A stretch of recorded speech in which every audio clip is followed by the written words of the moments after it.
Bienvenue dans la saison 2 du Monde du Livre, un podcast dédié à la littérature young adulte et new adulte. Entrez dans ma bibliothèque, je suis Mévéna et je suis ravie de vous accueillir dans mon univers. Ici, on parle de romans à travers mes recommandations, des critiques de livres, des interviews d'auteurs, mais aussi des échanges avec des lecteurs passionnés autour de débats.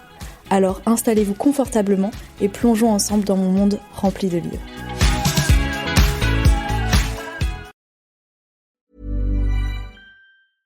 Un simple swipe peut tout changer. Un match Tinder. Et j'ai pas seulement rencontré quelqu'un, on a aussi déniché un resto italien de folie. Et maintenant le foot, c'est devenu notre truc. Je l'avais pas vu venir. Découvrez des possibilités inattendues avec Tinder. Quelle que soit la destination, tout commence avec un swipe. Télécharge Tinder dès maintenant. Bonjour à tous et bienvenue dans un nouvel épisode du Monde du Livre. Donc vous l'avez sûrement vu au titre de l'épisode, mais aujourd'hui on va parler du livre Jamais plus de Colleen Hoover et de son adaptation en film. Vous n'avez pas pu passer à côté, la bande-annonce a été dévoilée le 16 mai.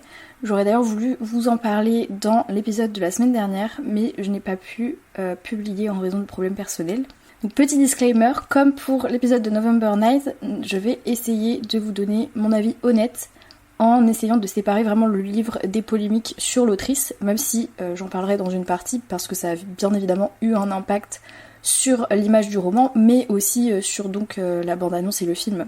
Dans une première partie, je vous parlerai donc de la bande-annonce qui est sortie il y a peu. Ensuite, je vous parlerai des polémiques et controverses, que ce soit sur l'autrice ou sur le casting, etc. Ensuite, enfin, dans une troisième partie, je parlerai un peu de la critique du livre. Et enfin, la dernière partie, ce sera plutôt l'adaptation cinématographique, qu'est-ce qui est attendu, etc. Donc voilà, on commence tout de suite. Tout d'abord, comme j'ai dit, la bande-annonce a été dévoilée le 16 mai sur fond de My Tears Ricochet de Taylor Swift. Donc dans le casting, on retrouve Blake Lively dans le rôle de Lily Bloom. Ryle sera interprété par Justin Baldoni et Atlas par Brandon Tyler, alors désolé si je le prononce mal son nom de famille, Sklenar. Déjà, qu'est-ce que j'ai pensé un peu de cette bande-annonce? Alors je trouvais que ça reflétait plutôt bien la façon dont j'imaginais l'ambiance du livre, dans le sens où voilà, on est aux États-Unis, dans une petite ville, je suis même pas sûre de ce que je dis. Dans une ville des États-Unis, dans la bande-annonce, on comprend tout de suite que du coup, ça parle de la violence en fait conjugale. Ce que je trouve un peu dommage, c'est que effectivement, je trouve que ça spoil un petit peu. Enfin, dans le livre, ce que j'avais bien aimé, c'était justement que, hormis le fait qu'il y ait vraiment écrit une jeune femme face au cycle de la violence, etc. En fait, au début, personnellement, bon, je suis un peu débile, hein, mais au début, j'avais pas compris que voilà, la violence c'était envers Ryle, enfin Ryle envers elle. Je pensais vraiment que ça parlait en fait de son père, puisqu'au début du coup il est violent avec sa mère. Et je pensais que ça racontait en fait l'histoire de cette fille, quoi. Pour le coup, dans la bande-annonce, on est déjà un peu spoilé sur ce qui va se passer. Après, bien sûr, c'est un livre qui a été mondialement connu et les gens savent qu'il parle des violences conjugales, etc. Donc ça semble quand même logique, mais je trouvais ça un peu dommage pour les gens qui, par exemple, iraient voir le film sans savoir forcément de quoi il parle. Ça aurait pu ajouter un peu de... Enfin, pas de surprenant, mais un peu quand même... Parce que là, je trouvais que du coup, il y avait plus trop de mystère sur de quoi allait parler le film ou sur la fin, etc. Enfin, honnêtement, là, quand tu regardes la bande-annonce, tu sais directement comment ça va finir. Du coup, je trouvais ça un petit peu dommage. Ensuite, là, je vais vous parler un peu des réactions des fans concernant cette bande-annonce, justement. Alors déjà, il y avait... au printemps 2023, je sais pas si vous avez vu, mais il y a des photos de Blake Lively qui ont circulé quand elle était en plein tournage justement de ce film, où on la voyait donc dans les habits, dans le costume de Lily Bloom. Les fans ont trouvé que justement ces habits étaient trop extravagants pour coller au personnage en fait de Lily Bloom. Alors sur ce coup-là, j'avoue que je suis assez d'accord parce que personnellement, quand je l'imaginais pas du tout comme ça.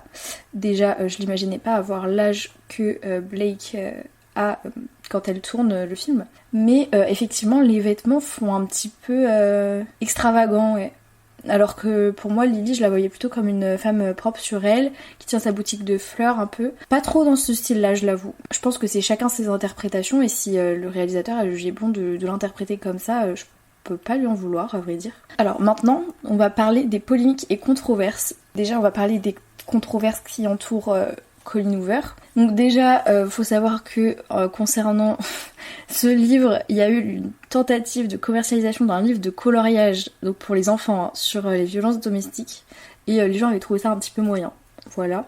Ça a forcément un petit peu impacté l'image du livre, mais la plus grosse controverse sur cette autrice concerne vraiment l'un de ses fils, qui a fait parler de lui à cause d'une accusation d'harcèlement sexuel sur les réseaux sociaux. Elle avait d'abord répondu dans un groupe privé, et ensuite, quand ça s'est étendu sur Twitter, elle a commencé à répondre. Cette polémique tient place en fait en 2022. Dans un premier tweet, un utilisateur a lancé une discussion directement à Colleen Hoover en écrivant que son fils l'a harcelé sexuellement et que l'autrice l'avait bloqué quand elle lui en avait parlé. Je vais vous lire un peu le deuxième tweet ensuite, lorsque la jeune femme a expliqué, elle a dit « Pour faire court, nous étions amis sur Snapchat, comme tous les jours, nous nous envoyions des messages parce que nous sommes des amis, alors que j'avais 16 ans et il était pleinement conscient de l'âge que j'avais parce que je lui parlais souvent du fait que j'étais encore à l'école. » Elle a ensuite fourni les captures d'écran, etc.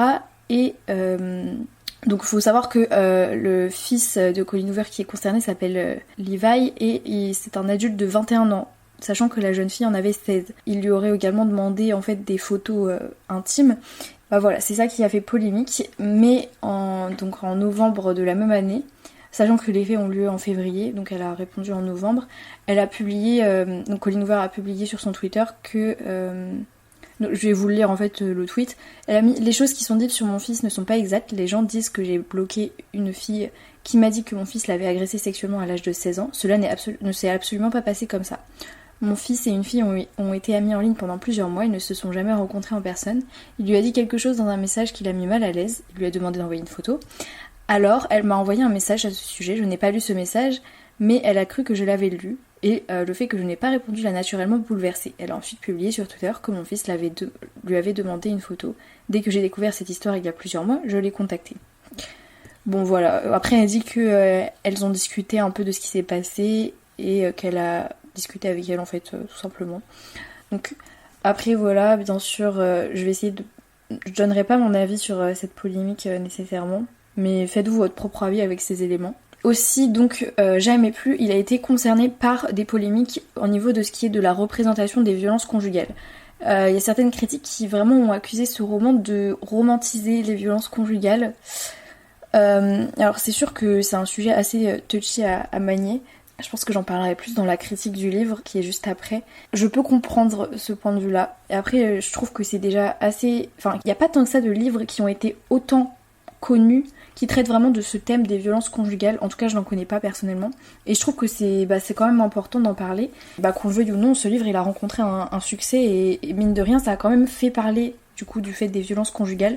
Qu'elles soient romantisées ou non dans le roman, je trouve que c'est quand même important le fait que, dans tous les cas, elle a essayé en fait l'autrice d'en parler mais pas de façon romantisée. Je pense que c'était pas son but puisque du coup je crois qu'elle a subi des violences par son père, ou en tout cas sa mère a subi des violences par son père, quelque chose comme ça. Donc elle s'est inspirée de son propre vécu aussi.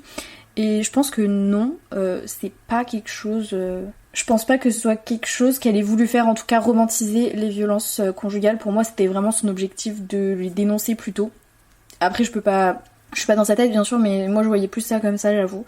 C'est mon avis sur la chose, mais je comprends que effectivement certaines personnes aient pu trouver que c'était romantisé. Donc là on passe à la troisième partie sur la critique du livre. Donc je vais commencer par vous le résumer parce que c'est vrai que j'en parle depuis le début, mais si vous l'avez pas lu, ou si vous n'en avez jamais entendu parler, vous ne pouvez pas savoir de quoi ça parle. J'aurais peut-être dû commencer par ça. Vous m'en tiendrez par rigueur, je mettrai dans la description le synopsis. Donc Jamais plus, It Ends With Us en anglais. Ça raconte l'histoire de Lily Bloom, qui est une jeune femme qui a réussi à s'épanouir malgré une enfance assez difficile, parce qu'elle a été marquée par les violences domestiques, notamment du coup par son père envers sa mère. Après avoir ouvert sa propre boutique de fleurs à Boston, elle va rencontrer Ryle, j'arrive jamais à dire son nom de famille, voilà, Ryle, qui est neurochirurgien et qu'elle trouve séduisant et ambitieux. Et au début, leur relation va vraiment être parfaite, mais il y a des traits inquiétants qui vont commencer à émerger chez Ryle, qui va révéler en fait des violences similaires à celles que Lily a connues dans son enfance. Et parallèlement, Lily va retrouver Atlas, ce qui est son amour de jeunesse, qui la soutient durant cette période un petit peu. J'en dis pas trop non plus. Si vous l'avez pas lu, voilà, je pense que vous en savez assez. Alors, je vais donner mon avis maintenant avec... Je vais commencer, en fait là j'ai fait différemment que d'habitude, j'ai fait points forts, points faibles. Donc les points forts, déjà la thématique. Contrairement à certaines polémiques, je trouvais personnellement que Colleen Hoover abordait de manière assez réaliste le thème des violences conjugales et de manière assez touchante en fait. Parce que les personnages sont assez jeunes. Je pense qu'ils sont dans la vingtaine, entre 20 et 30 ans à peu près. En tout cas, ils n'ont pas plus de 30 ans, c'est sûr. Et je trouvais que du coup, ça permettait vraiment à un public young adulte de s'y identifier. Je trouve que c'est ça qui est intéressant en fait. Ça permet vraiment de mettre en avant ce côté-là auprès des jeunes, parce que souvent quand on entend violence conjugale, moi j'entends vraiment entre un couple marié qui ont 40 ans, enfin vous voyez, et je trouve que c'est bien en fait aussi d'avoir pris des personnages jeunes auxquels des jeunes justement peuvent s'identifier. Et comme je l'ai dit, il est inspiré de son propre vécu, et l'histoire de Lily, ça a vraiment une perspective je trouve assez authentique sur les complexités de l'abus domestique. Après, bien sûr, j'ai trouvé que les scènes de smut étaient parfois pas nécessaires. Après c'est comme d'habitude dans les livres, j'aime pas trop ce genre de scène assez explicite. Mais là je trouvais que effectivement c'est peut-être ça que les gens ont trouvé étrange dans ce livre entre guillemets. C'est peut-être justement le fait que les scènes de smut sont relativement rapprochées des scènes de violence. Je trouve ça un peu bizarre aussi, je dois l'avouer. Bon voilà, il n'empêche que j'ai trouvé que le thème abordé était quand même bien manié hormis ça. Pour ce qui est du développement des personnages, alors moi j'ai trouvé le développement des personnages très bon. Ce que j'ai bien aimé, c'était les petits moments où en fait elle lisait son journal intime de quand elle était plus jeune, et du coup c'est à ce moment-là qu'on découvre l'histoire avec Atlas. Ça permettait un peu de donner plus de profondeur au personnage du coup, puisqu'on comprenait un peu mieux son enfance avec son père, etc. Mais aussi donc à Atlas, et même le personnage de Ryle est vraiment complexe, il a lui-même tous ses traumas et tout, et on comprend un peu mieux pourquoi il agit comme ça. Même si donc c'est quand même pas pardonnable, bien sûr, j'ai trouvé que les personnages étaient vraiment bien développés, bien construits, bien pensés. Et que c'était pas juste le mec qui est violent parce que voilà, il est violent, point. Ryle, il a vraiment bénéficié d'un développement, je trouve, quand même assez bien pensé et construit. En ce qui concerne la narration, alors j'ai bien aimé le fait que ce soit à la première personne. Comme beaucoup de romans young adultes, je trouve que ça permet vraiment de s'identifier à Lily et de ressentir ses joies, ses peines et sa peur en fait. Et ça permet vraiment de se mettre à la place d'une femme qui subit des violences de la part de son conjoint.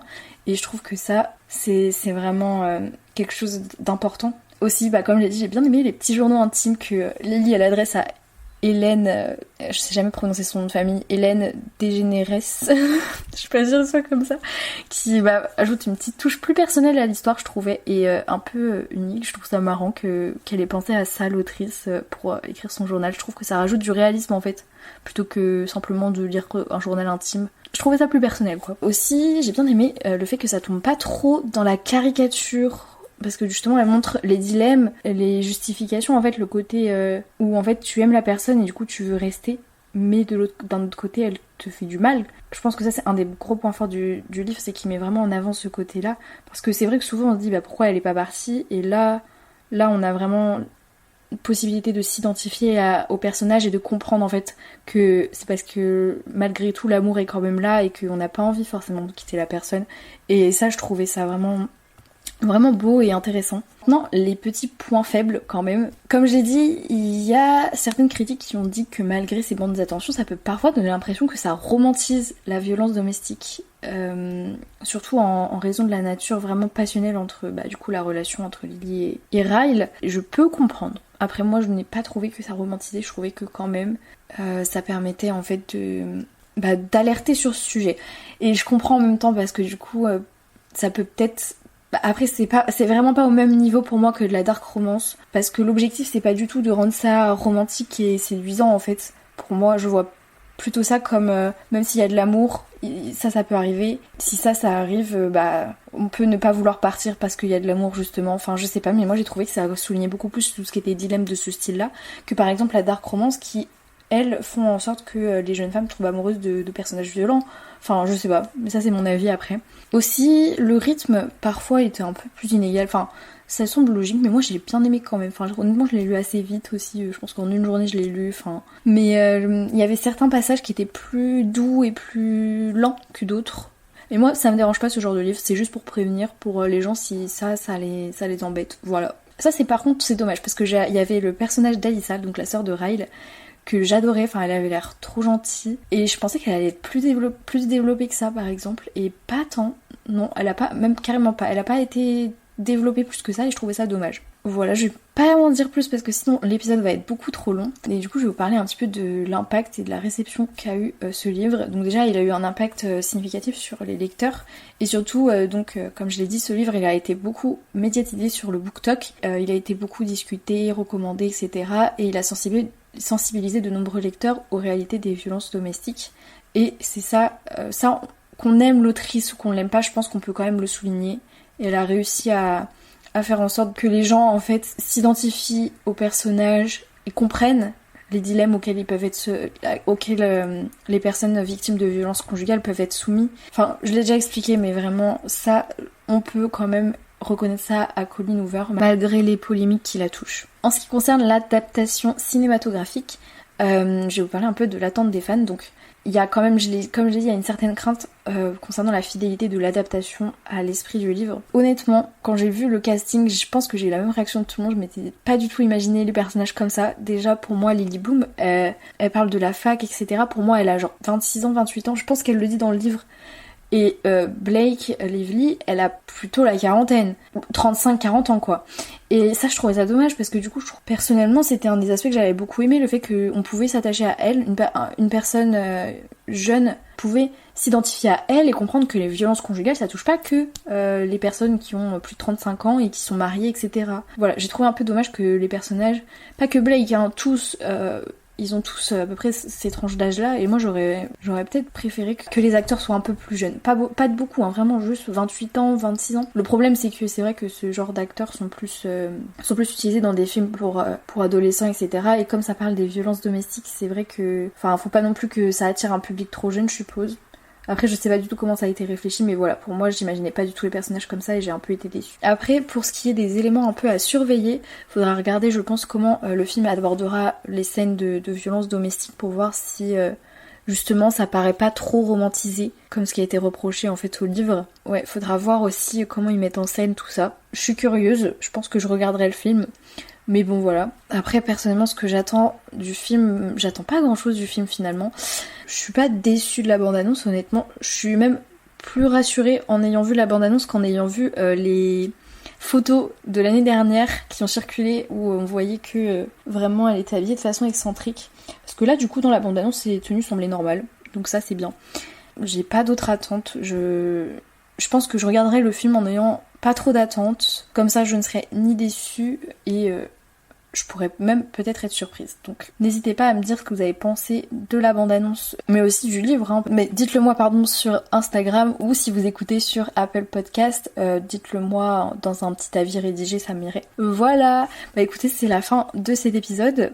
Je vous fais de gros bisous et je vous dis à bientôt pour un nouvel épisode. J'espère que celui-ci vous aura plu. Un simple swipe peut tout changer.